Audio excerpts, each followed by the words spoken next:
For today's video, papakita ko sa inyo yung ginagamit kong denture box with denture toothbrush, syempre sa aking pustiso. At eto, gagamitin ko din itong Polident para mas talong luminis ang aking pustiso. At dilinisin ko muna itong denture box at itong toothbrush. At syempre, kailangan banlawan ko muna itong aking pustiso bago ko ito ibabad sa Polident. At eto, maglalagay ako ng isang Polident. Ang itsura ng Polident ay ganito, para siyang botones na malaki. At ang amoy niya ay menthol. So, mabango ito.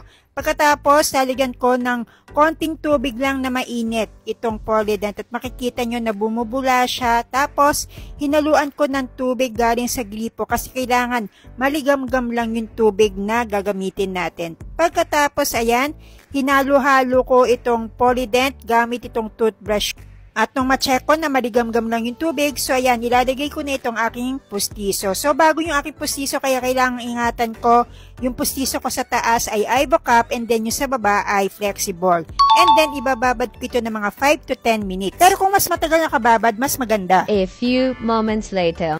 At eto, sisipilyoin ko na itong aking pustiso at ang gagamitin kong toothbrush, syempre itong dental toothbrush. At ang maganda dito, itong dental toothbrush ay talagang ginagamit sa pustiso. Hindi ito yung typical na toothbrush na ginagamit natin sa ngipin. Kaya ayan, ito talaga yung ina-advise sa mga dentista kasi nakakatulong ito para hindi masira yung pustiso natin. At ang maganda dito sa dental toothbrush, ayan, meron siyang design na pahaba. Ang purpose niyan ay para matoothbrush, masipiliuhan yung pinakamalalim na parte ng pustiso. At yan ay hindi natin makikita sa typical na toothbrush na ginagamit sa ngipin. Ang meron lang talaga niyan ay mga dental toothbrush. Kaya yan ang nire-recommenda ng mga dentista na bumili ng dental toothbrush para mas malinis yung ating mga pustiso.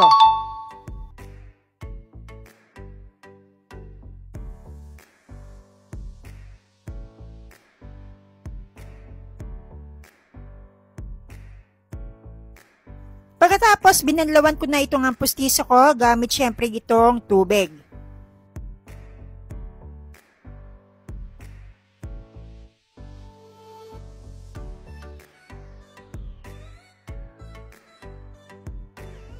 At ito, ako yung eating winner na dahil malinis na ang aking pustiso. At tatlo nga palang available na kulay nitong denture box with toothbrush. At kung gusto nyo, available din yung toothbrush lang. Kaya yan sa mga pustiso na katulad ko, marerekomenda ko itong denture box with denture toothbrush at syempre gamitin na rin natin ng Polident. Kaya ano pa hinihintay nyo?